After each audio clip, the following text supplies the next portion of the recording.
I wanted to ask you a little bit about what we're seeing here with this Flair segment. Makes me think about Flair's recent criticism on social media about the new Vice show. Who killed WCW? I thought you were about to talk about the pizza. He didn't like the pizza. I'm kidding. I'm totally kidding. I think he needed to. I think he was having a hard time holding these pepperonis down. And somebody was in there maybe doing number 2, and he didn't want to fill up his Ferragamos again. So he needed to go, and they were not moving fast enough. Would you stop it? I'm guessing. I don't know. But it did make me laugh that not only did he post it on Twitter, he posted a picture of the damn restaurant on Instagram.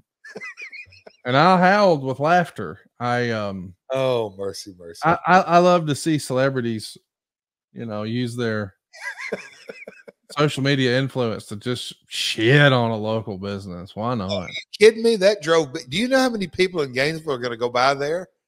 And I think about how many wrestling fans are going to go and take a photo now and go in and eat. Maybe that's what we need to do. We need to tell John from Jimmy's Famous Seafood. Next time Pop comes through, serve him up something extra spicy, lock all the bathroom doors. You're going to get a promo and a free plug.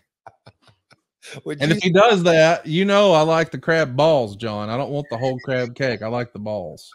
Wait, cut that out, Silva. Don't let anybody hear me say I like the balls. That'll be a shirt. Conrad likes crab balls.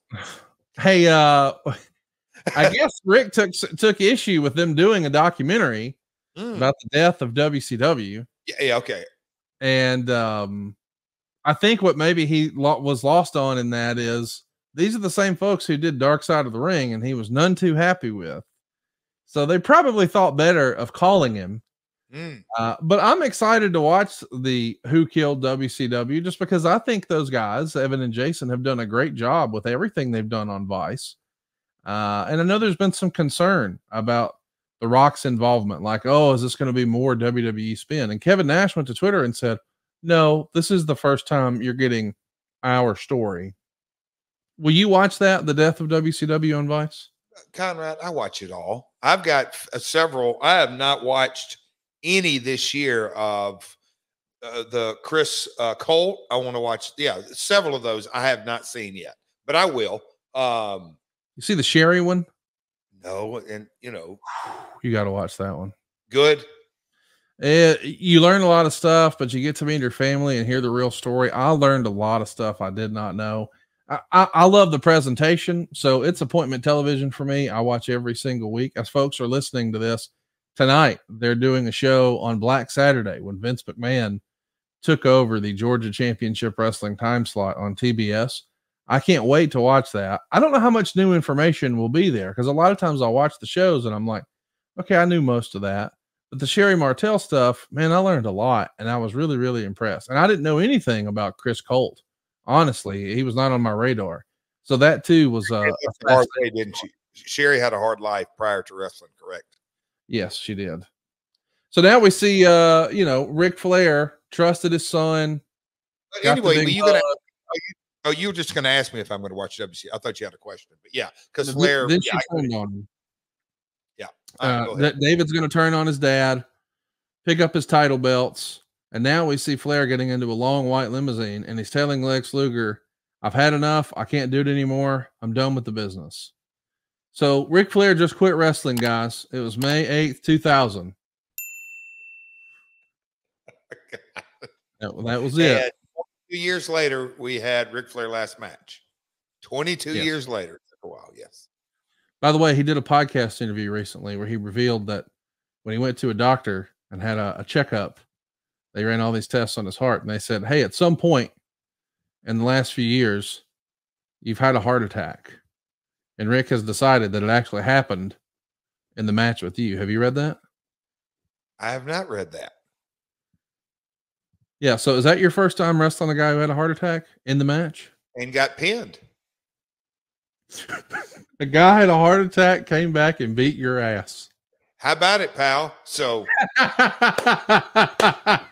got China and a kid. I mean, I've had some notable losses. Paid well, but notable losses. I'm just saying, when my man does the job, he does the job. He don't care. Hell no. That's tremendous.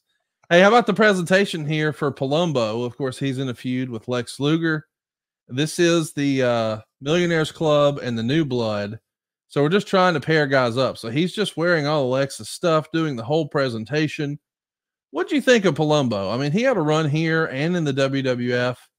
For whatever reason, I don't feel like he really broke through that proverbial glass ceiling, but it felt like he had all the intangibles. I never met him though. How was Chuck? What can you tell us about I love him? Chuck. We got along great. That crop of guys, Palumbo, Jindrak, Mark went down and had a hell of a career in Mexico.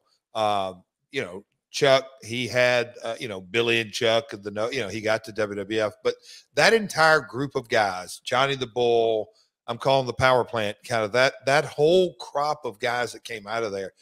Conrad, I thought every one of them had not just good potential, but great potential.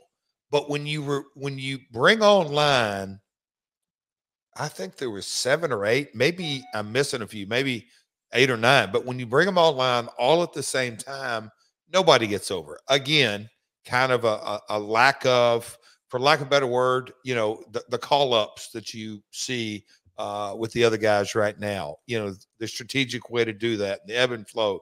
It's tough, it's difficult, but it is really, really hard when all at once on WCW program you had Jindrak, Palumbo, Johnny the Bull.